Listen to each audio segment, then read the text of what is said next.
Merci, Monsieur le Président. Bonjour, bonjour tout le monde. Je remercie le bureau de la Société marocaine de pédiatrie de m'avoir invité à parler du purpura. C'est bon le niveau du sang? Oui, c'est bon. De m'avoir invité à parler du purpura thrombopénique immunologique. Alors j'ai réfléchi comment le traiter. Je vais le traiter de la manière la plus pratique possible. C'est-à-dire parce que finalement, nous, pédiatres, nous sommes confrontés de temps en temps, souvent, selon notre champ d'activité, au purpura thrombopénique. On peut l'appeler d'emblée PTI, vous êtes d'accord? C'est parce que ça fait long, purpura thrombopénique. Mais chacun, la problématique qui s'oppose, quel diagnostic et quel traitement? Est-ce que vraiment c'est un PTI? Est-ce que, si c'est un PTI, faut-il le traiter? Est-ce que ce PTI va tout de suite répondre au traitement? Est-ce qu'il va se prolonger et devenir chronique, etc. Donc ce sont les problèmes qui s'opposent à tout pédiatre qui était confronté un jour ou l'autre et qui sera confronté à une pathologie qui est la plus fréquente de l'enfant. La thrombopénie, le PTI est la cause la plus fréquente des thrombopénies de l'enfant. Le problème, certainement, vous avez vu et exercé sur le PTI. Je suis sûr que chacun dans la salle diagnostique à sa façon et traite à sa façon. À ce jour, il n'y a pas de consensus. Donc on n'aura pas à la fin un consensus. Et on ne le cherchera pas. C'est juste de partager une expérience, parce que finalement, personne n'a, ou bien très très peu d'études qui ont été randomisées, prospectives, etc., pour vraiment sortir de quelque chose d'intéressant. Donc il y a beaucoup de lumière. On peut éteindre les lumières, s'il vous plaît?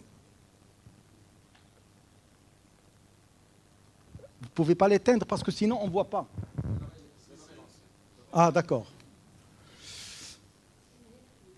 La clim, tu t'éloignes de la clim. Ah, très bien. Voilà, c'est ce que... Mais il faut éteindre les lumières. Hein. Sauf s'il n'y a pas de... Non, il y aura des photos. C'est ça le problème. Bon. Alors le problème, c'est que finalement, actuellement, les gens, concernant le PTI, ils travaillent sur les recommandations. Quand les gens n'arrivent pas à se mettre d'accord, eh bien, ils se réunissent et ils échangent leur expérience et ils sortent par des recommandations.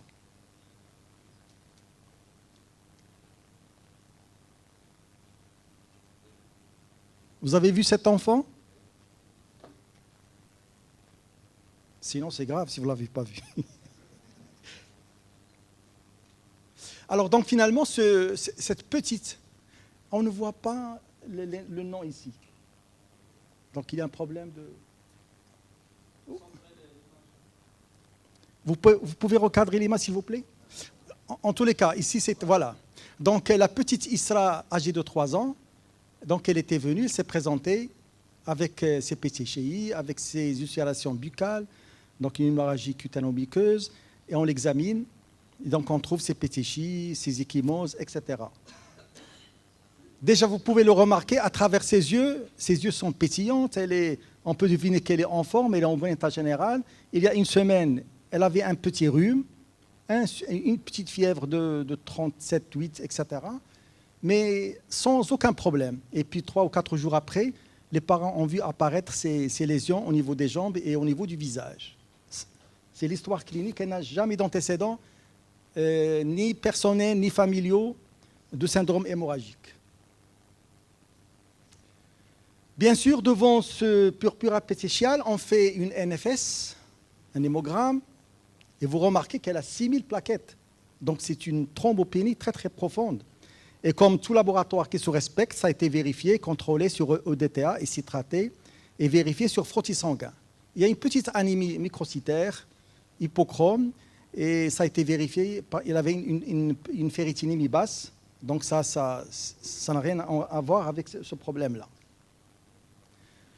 Donc finalement, nous sommes devant un enfant qui a un purpura pétéchial, qui a une thrombopénie profonde.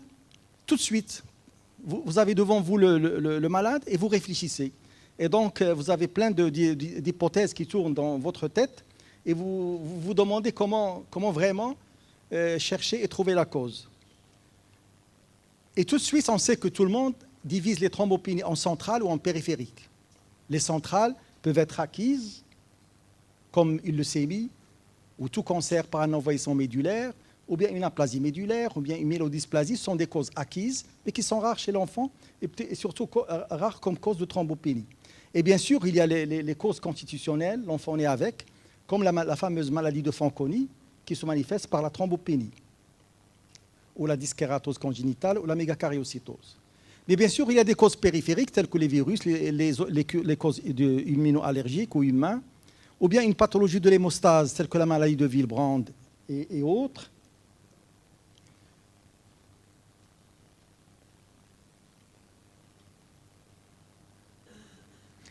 Et d'autres qui sont aussi périphériques, mais rares, tels que l'hémangiome du Mérite-Kazabak, ou bien des transfusions massives, ou bien des thrombopathies qui se voient dans l'Aldry syndrome, sont des causes de purpura pétechiale. Alors les questions qui se posent d'emblée devant cet enfant, c'est quel diagnostic? Vous la voyez pour la première fois. Faut-il l'hospitaliser ou non?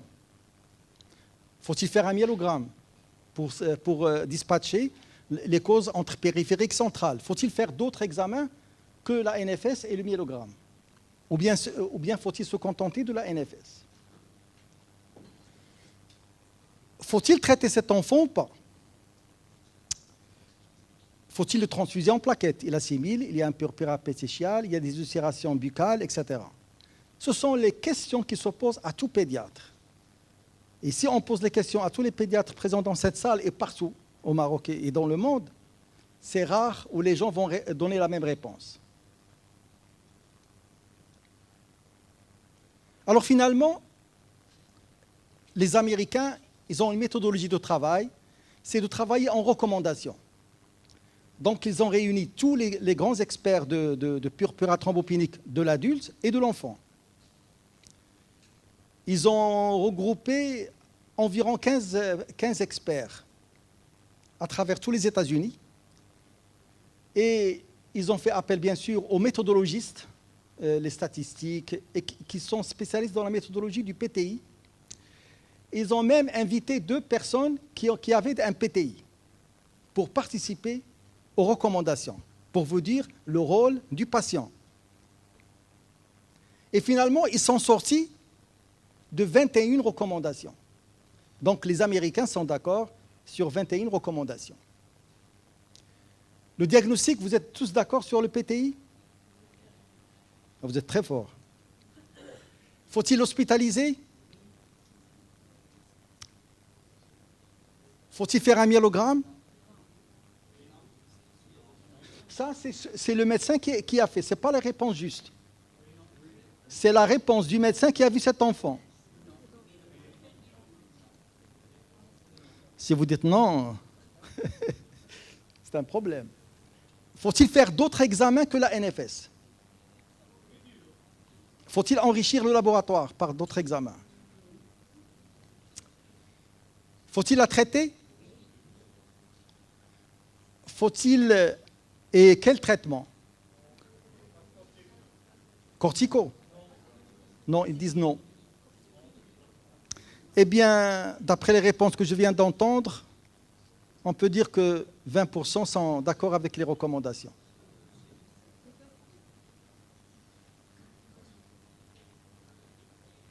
En tous les cas, faut-il la transfuser en plaquettes? Ça ne sert à rien puisque c'est immunologique, auto-humain, donc les plaquettes vont être détruites. Alors finalement, ce médecin, qu'est-ce qu'il a fait? Il a donné 4 jours de corticoïdes, 4 mg kg/jour, pendant 4 jours. Entre le 31,1 et le 5,2, ça fait 4 jours. Les plaquettes sont passées de 6 000 à 330 000. Qui dit mieux? C'est 4 jours de corticoïdes, je crois même pas 100 dirhams. NFS plus 4 jours de corticoïdes, ça fait combien? 100 dirhams, 150 dirhams? Donc votre diagnostic, vous avez dit PTI, nous sommes tous d'accord. Finalement, c'est quoi le PTI? Parce que c'est une affection auto-immune. Avant, on l'appelait purpura thrombopénique idiopathique, parce qu'on ne savait pas quelle était l'origine. Maintenant, on sait qu'elle est immunologique. Donc, on ne va pas rentrer dans le détail des anticorps antiplaquettes qui ont été acquises. Heureusement que le PTI, que immunologique et idiopathique, finissent par I. Donc, il n'y avait pas de difficulté de continuer à dire PTI. Elle est liée à la présence d'auto-anticorps qui se fixent aux plaquettes et entraînent leur destruction par les phagocytes mononucléaires de la rate. C'est une thrombopéniphérique, donc elle n'est pas centrale. Donc le myélogramme, si on le fait, il va être très très riche en oméga. Et c'est la cause la plus fréquente des thrombopénies chez l'enfant. Donc devant toute thrombopénie chez l'enfant, pensez d'abord au PTI.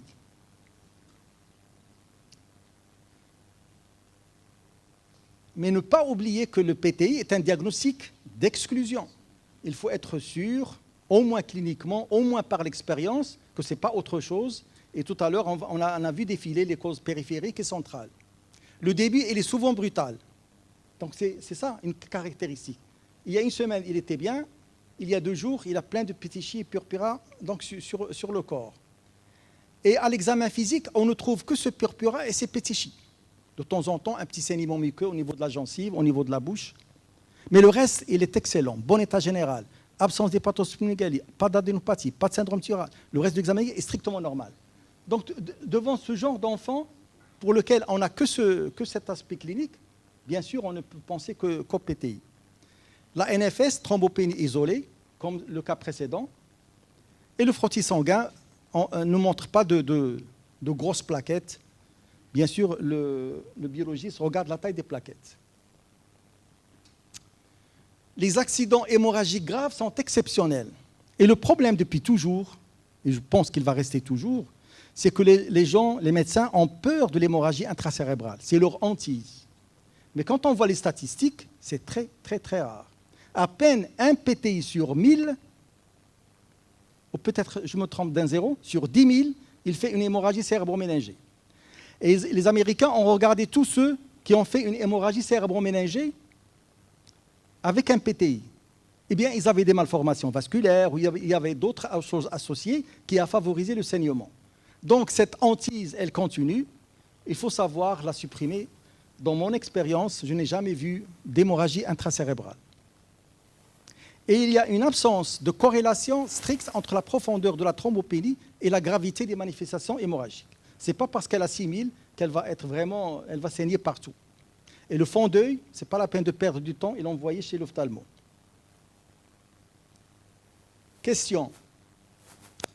Est-ce que cette forme que je vous ai présentée, elle est typique ou atypique? Elle est typique parce que c'est un début aigu, parce qu'il n'y a aucun signe général, parce que l'enfant il est excellent en bon état général, et il n'y a rien sur la NFS et le frottis sanguin en dehors de la thrombopénie. On peut avoir ces formes atypiques, soit un début insidieux, soit une petite altération d'état général, soit il y a d'autres, une leucopénie ou neutropénie ou autres. Il faut se méfier de ces formes atypiques. Ça existe comme PTI atypique, mais il faut se méfier. Et c'est pourquoi quand vous me répondez myélogrammes, non. Donc il faut dire, parce que c'est typique, je ne fais pas de myélogramme. Parce qu'il y a des pays atypiques. Le myélogramme, vous avez dit non.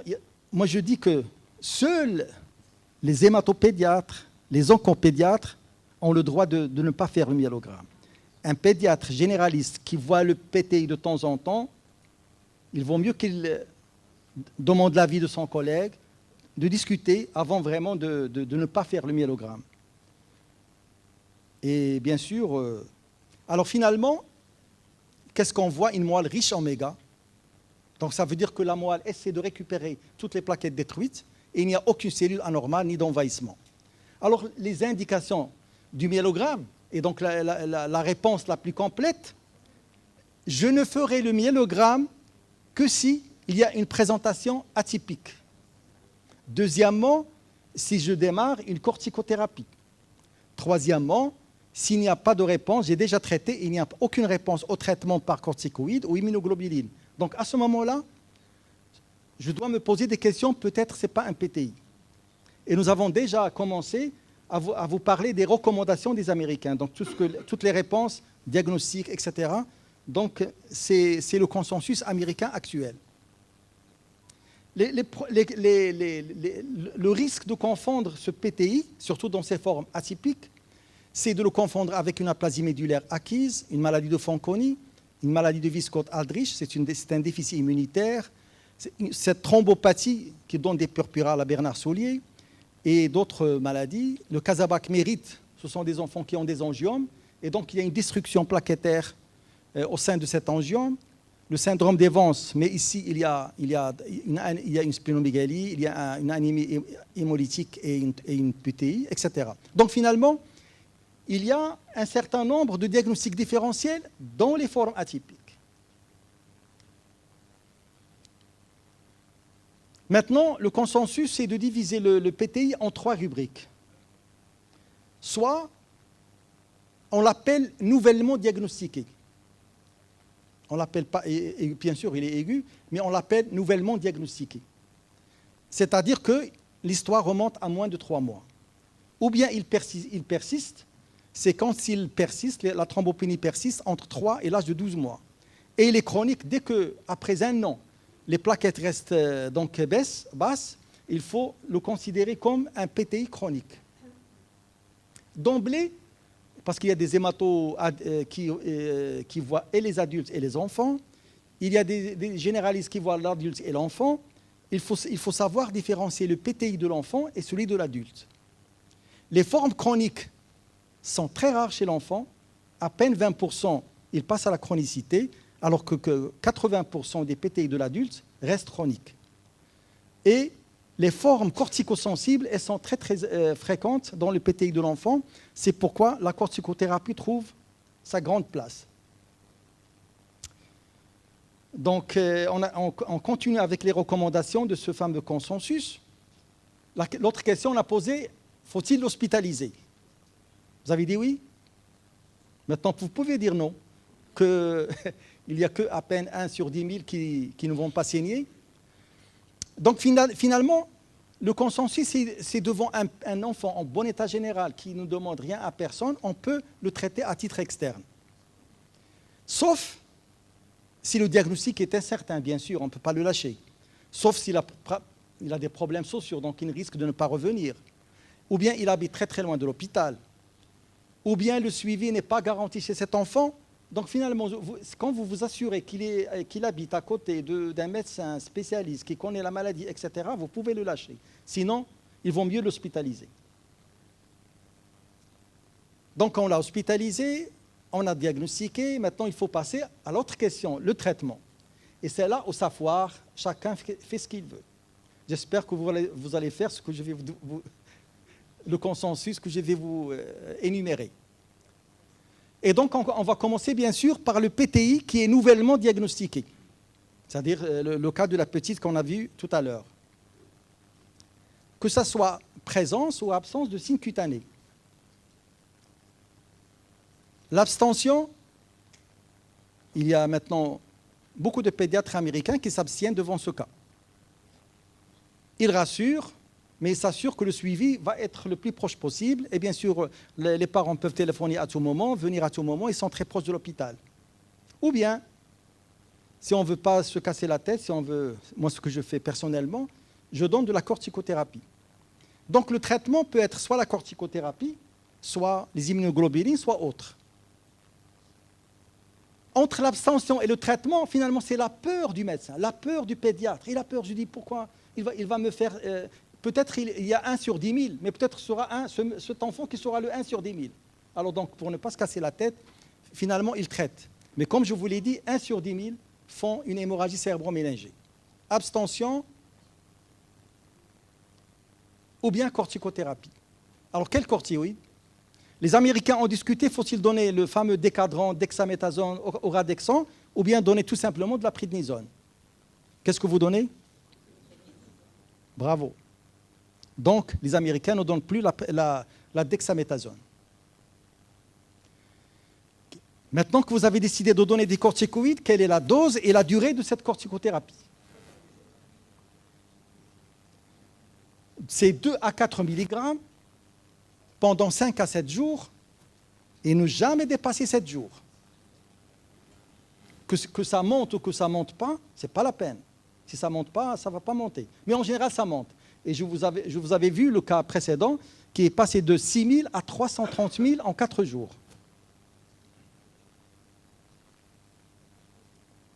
Donc, abstention aux corticoïdes, il y a certains qui préfèrent l'abstention. Corticoïdes ou immunoglobuline, maintenant, c'est le cas. Donc, il y a certains qui d'emblée se jettent sur l'immunoglobuline et d'autres qui font les corticoïdes. Moi, je fais toujours les corticoïdes parce que c'est moins cher et les immunoglobulines, ça coûte très, très cher. Pour ceux qui ont les moyens et qui le demandent, moi, j'ai pu avoir des patients qui ont les moyens et qui veulent, je leur donne les deux. Je me satisfais en me donnant les corticoïdes et je les satisfais en leur donnant les immunoglobulines. Et finalement, le résultat est spectaculaire, ça monte rapidement. Les Américains donnent beaucoup d'anti-D parce que ça... Donc ils sont convaincus, les Français jamais. Donc finalement, les choix se font toujours d'abord soit l'abstention, soit la corticothérapie, soit les immunoglobulines. Fatim Zahra est une petite fille de 6 ans, diagnostic PTI. En janvier 2012, un petit syndrome grippal, un purpura généralisé sur tout le corps, apéritique, état général conservé, plaquette à 25 000.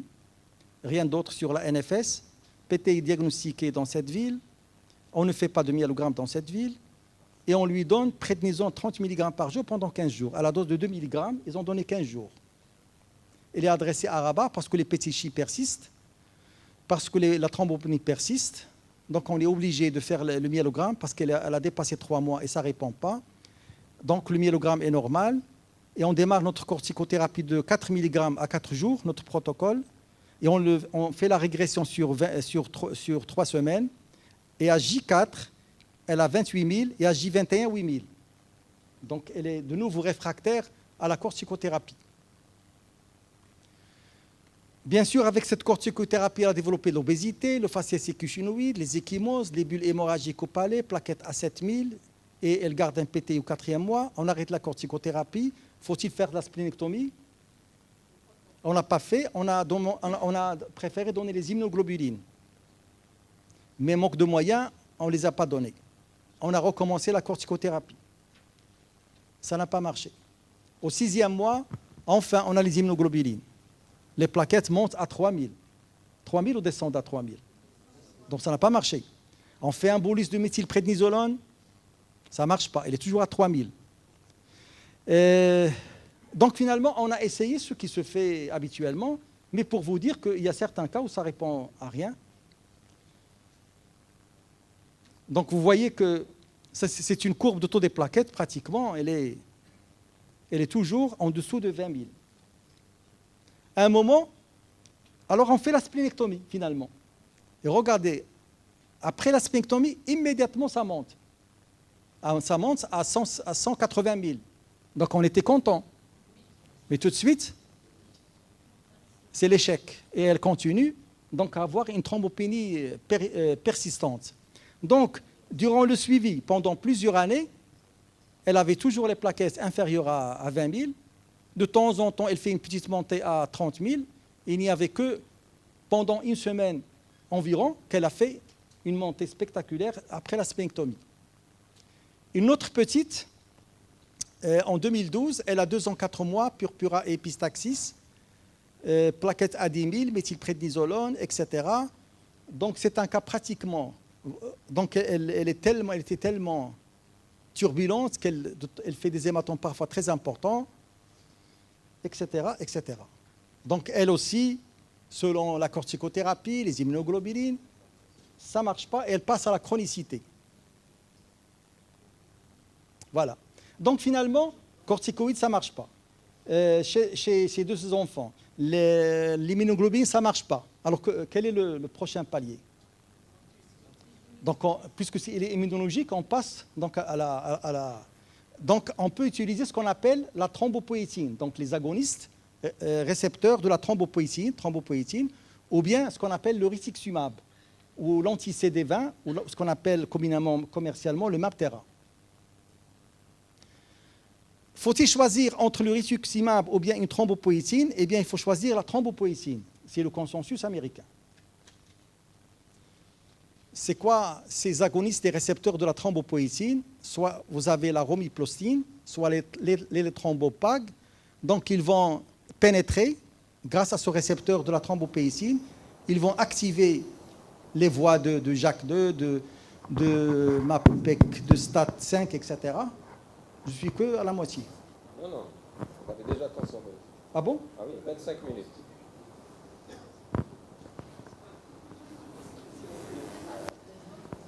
Donc, je continue ou je m'arrête? Donc, on va réduire la discussion. Donc. Pour être démocratique, donc on est avec les...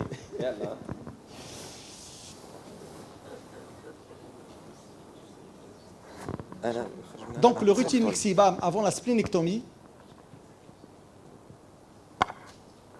Les autres traitements dont on a parlé tout le temps, c'est la zatioprine, l'endoxon, la cyclosporine, la danazole, tout ça, ça ne sert à rien. Il faut le jeter, il n'y en a plus. En France, ils utilisent le score de gravité du Buchanan, donc selon le nombre de pétichis, selon le nombre d'équimaux, selon le nombre de ceci, selon le degré d'hémorragie, etc. Moi, je n'ai jamais compté ni pétichis, ni équimaux. À mon avis, ce n'est pas quelque chose de pratique.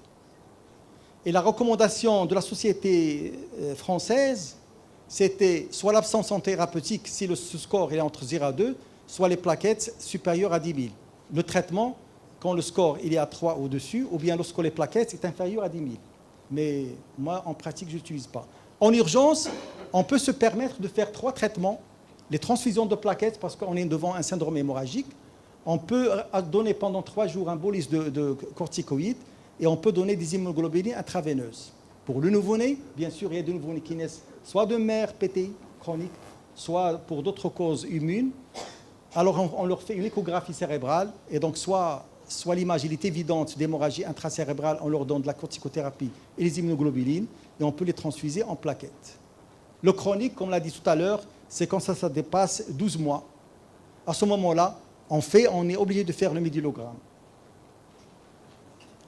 Et je termine par, puisque nous sommes avec nos gastro qui aiment l'Helicobacter pylori, donc ils ont trouvé que, surtout dans les PTI chroniques uniquement, on peut éradiquer ce PTI définitivement grâce à l'éradication et l'augmentation des plaquettes. Sur 193 PTI, 52% ont eu leur rémission.